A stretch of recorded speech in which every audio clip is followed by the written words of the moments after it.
The federal government today is actually going to be unveiling their new bill when it comes to firearms. Essentially, what is expected in there is that there will be restrictions for firearms. This is something that, as we've seen, that there have been multiple shootings in Toronto.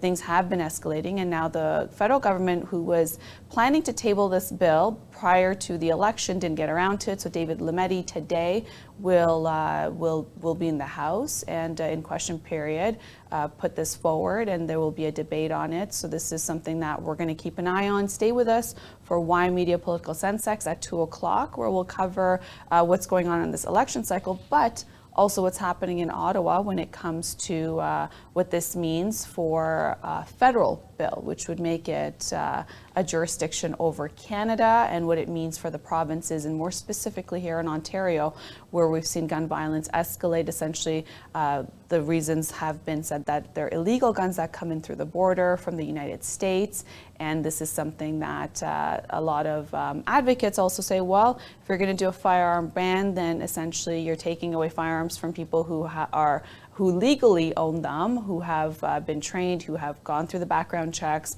who have registered for the firearms, and those are not the people who are committing crimes with their registered firearms that would go back to them through investigations. Essentially, the ones that are on the streets that are killing people in shootings, those are illegal handguns, and this is part of the strategy. So we'll be keeping an eye on what it means when it comes to this bill that's tabled today.